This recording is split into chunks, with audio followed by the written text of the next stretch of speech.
Ever get that feeling like, oh, if only I could just handle stress better, you know?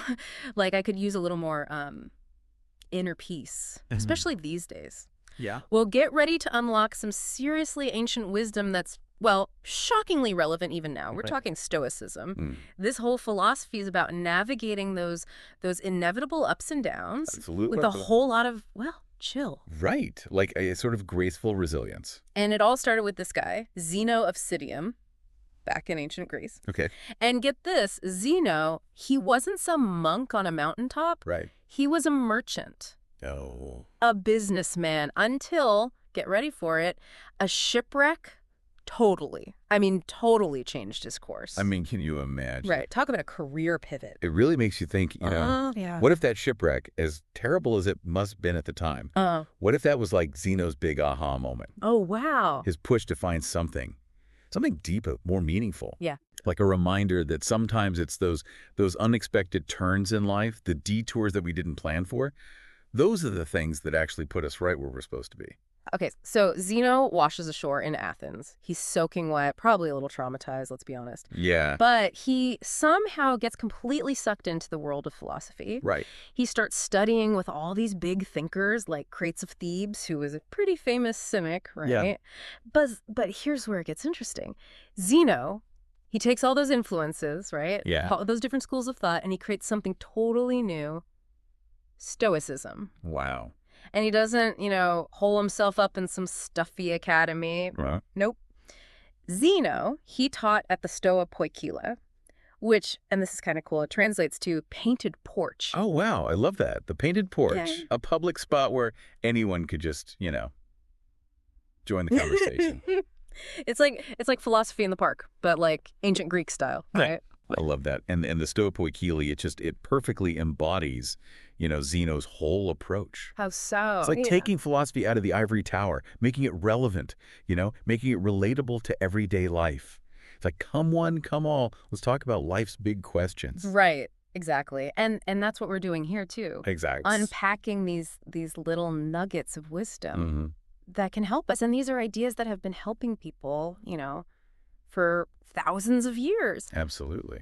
So one of Zeno's, let's call them biggies, and it might sound a little out there at first, is this idea of, are you ready for this? Living in accordance with nature. Okay. But before you picture us, hugging trees, wearing hemp sandals, Right. Zeno meant something way, way deeper than that. Oh, absolutely. Yeah. There's a lot to unpack there. Zeno, he believed that there is this divine rational force that flows through absolutely everything. It's like a cosmic code, if you will. Yeah. And he called it the logos.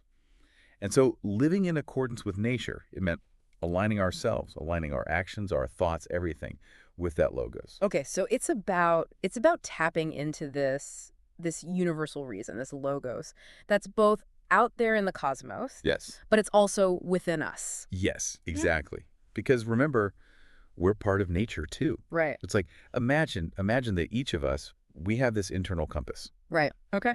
And Stoicism, it's about learning how to calibrate that compass to something so much bigger than ourselves. Wow. Okay. Okay. So there's this personal growth aspect to it, but then there's this connection to like the universe. Exactly. Right. But there's another layer to this living in accordance with nature thing. Mhm. Zeno, he wasn't just about individual enlightenment. Okay.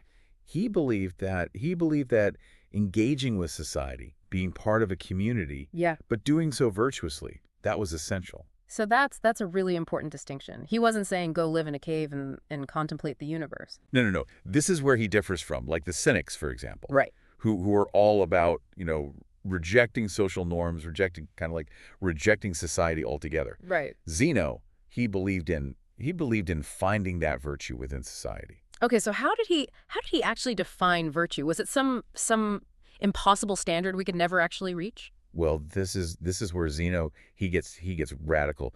He believed that virtue in and of itself is the only true good. Oh, wow. Not money, not fame, not even that perfect slice of pizza. Whoa, hold on. So if I win the lottery tomorrow, that's not a good thing? Not according to Zeno. Hmm. Those things, they're just indifferent. Indifferent. Neither good nor bad in themselves. It's what you do with those winnings, how you use them, that matters. He broke virtue down into 4 main players, if you will. Yeah. Okay, let's hear it. Okay, we've got wisdom, courage, justice, and temperance. And each one, it kind of builds on the others. Mm-hmm. And together they're like muscles that we can strengthen to achieve true lasting happiness. You know what the Greeks called eudaimonia, Right, right. that deep sense of fulfillment. So instead of always chasing those fleeting pleasures, the things that make us happy for a minute, we should be focusing on building up these virtues. Exactly. It's about the long game. The long game. I like that. Okay, so we've got this idea of living in tune with nature. We've got cultivating these inner virtues.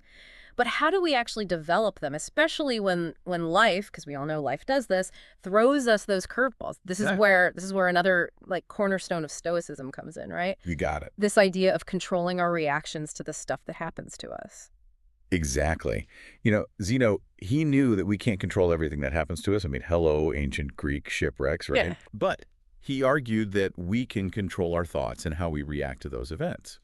And this is where his famous dichotomy of control comes in. Okay, I feel like this is where Stoicism gets really relatable. Absolutely. Especially in our modern world where it feels like everything's coming at us a mile a minute. Constantly, nonstop. Right.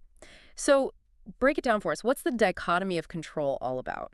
It's actually pretty simple, but it's really profound. Zeno said that there are things we can control, Okay, like our own thoughts, our judgments, our actions. got it. And then there are things that we can't control, like other people's decisions, natural disasters, or even our own health to some extent. Right. Stoicism encourages us to focus our energy on the things that are within our sphere of influence, Yeah. our internal responses, and to approach everything else with this sense of peace, a sense of acceptance. So it's not about just being passive. No. It's not about being passive at all. Okay. It's about choosing where we direct our energy, where we put our focus. We can't control the storm, but we can control how we weather it. I like that. Right. Yeah. So think about it like this. Let's say you experience a setback at work. Okay. A Stoic, they wouldn't dwell on the loss of status or prestige or any of that. Yeah. They would focus on acting with integrity, on making wise choices, Yep. Throughout that whole process. So it's about what you can control. Exactly. You focus on what you can control. It's like that old serenity prayer, right? Oh, yeah. Grant me the serenity to accept the things I can't change. Right. The courage to change the things I can, and the wisdom to know the difference. It's funny you mention that because it's true. Stoicism, it really does echo a lot of those timeless ideas. It's all about finding that inner peace, that sense of acceptance. Absolutely. And remember, it's not about, like suppressing our emotions entirely. Right. Stoicism, it acknowledges that we're human. We're going to feel things. Right. We've got to feel our feelings. Yes. It's more about like examining those emotions, right? Yeah. Understanding where they're coming from. Okay. And then choosing how we respond rather than just, knee-jerk reacting to everything that life throws at us. So we don't want to be on autopilot. Exactly. We want to be present, intentional. Yes, exactly. It's Yeah. about that mindful response. Okay, so we've talked about this idea of living in tune with nature, right? We've Mhm. talked about cultivating those inner virtues. Those muscles. Yeah, exactly, those virtue muscles. Yeah. And this idea of mastering our reactions Mhm. to all the crazy stuff that happens to us. Because it will happen. Oh, it will happen. But Yeah. there's this one concept that seems to connect everything Okay. in Zeno's philosophy, right? Right. It's that logos we touched on earlier. Yes, the logos, it's a big one. It's a big one. And it's so much more than just logic, right? Oh, absolutely. It's way bigger than just logic. So remind us again, what was the logos? Okay, so remember how we talked about it as this underlying code of the universe? Yeah. Like this kind of like blueprint for how everything works? Mhm. Well, Zeno, he also believed that the logos it's the source of our human reason. Wait, really? Yeah. Okay, so you're saying that we have this little piece of cosmic intelligence inside us. Exactly. That's exactly it. That's kind of mind-blowing when you think about it. It really is. Imagine the universe, right? Mhm. Like a vast, intricate tapestry. Okay, I like where you're going with this. The logos, it's like the thread that connects it all. It connects everything. Right. And us humans, Yeah. we have this incredible ability to grasp that thread, to see the patterns, Mm-hmm. to live in harmony with it all. That's such a beautiful way to to think about it. It reminds me of that quote that's attributed to Zeno. He said, "Man is a fragment of the universe." Yes. Like we're not separate from nature. We're all We're connected. woven right into the fabric of it all. 100%. Okay, so how does that connect to like our everyday lives? Well, that interconnectedness, right? That link between the logos and the universe Yeah. and our own ability to reason. Yeah. That's at the very heart of Zeno's philosophy. Okay. It's what allows us to live virtuously, Okay. to make choices that align with that universal order. And it's interesting because even though we're talking about philosophy here, Zeno's ideas about the universe, about physics even, they were pretty revolutionary for their time. Hold on. Physics. Like, are we about to break out the calculators and start talking about like atoms and stuff? Not quite. No. Zeno's approach to physics, it wasn't about, equations and formulas. Okay. It was about understanding our place in the grand scheme of things, Right. and understanding how that shapes how we live our lives, Okay. how we treat other people, how we move through the world. Right. He believed that the universe is material, right? It's made up of stuff. But it's also guided by this divine reason, by the logos. Okay. And guess what? We're a part of that. We're part of that living, breathing, interconnected system. So we're not just random beings on a random planet. No, no, no. Like we have a purpose. We do. We have a purpose. We have a connection to something so much greater than ourselves. And that purpose, it's like interwoven with living virtuously. Yes, living in accordance with that universal reason with the logos. Man, I can only imagine like how powerful that idea must have been for people back then. I know, right? And even today, it's kind of amazing to think about. It really does. It really does put things in perspective. Yeah. And speaking of perspective, that's what Zeno's philosophy. That's what it offers us. Yeah. It's a framework. A framework for understanding our place in the world, for navigating all that uncertainty, and ultimately for living, like a more meaningful life. So it's like he's giving us this ancient toolkit. Yes. To deal with these modern problems. Exactly. And the best part is, Yeah. it's not just some dusty old philosophy, right? Like gathering cobwebs in a library somewhere. Right. We're seeing like a huge resurgence of Stoicism. Really? Oh yeah. And not just, among academics and philosophers. Right. Everyday people, CEOs, athletes, artists. Wow. They're finding that Zeno's ideas, they're incredibly relevant, Yeah. incredibly helpful in their lives.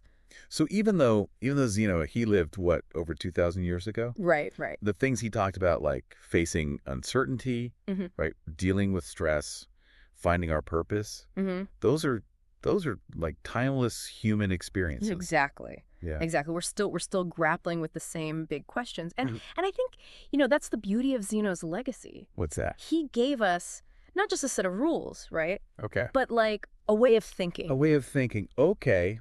A path toward resilience, a path toward wisdom. And it's a journey, right? It is. It's a journey of constantly learning and growing. It's about refining our responses, strengthening those virtue muscles. It's like training for a mental marathon. Yes. Yeah. But in a good way. In a good way, exactly. So as we kind of wrap up our deep dive into the world of Zeno and Stoicism, Yes. what stands out to you the most? Ooh, that's a good question. Like what's that one nugget of wisdom, that you're going to carry with you? For me, it's that powerful combination of personal responsibility, Okay. but also that interconnectedness that Zeno, that he emphasized so much. Like we're not on this journey alone. We're all a part of this grand cosmic dance, guided by the logos. Okay. And within that dance, we have the power. We have the power to choose our steps, I like that. to move with grace, to move with resilience, even when the music changes. That is a beautiful thought to end on. Thank you. And you know what it makes me wonder? What's that? If you could travel back in time, right? Okay. And ask Zeno just one question. Okay. About navigating, this crazy modern world of ours, what would it be? Let us know, because even after all these centuries, the search for a good life, it continues. And those ancient Stoics, they were onto something pretty special.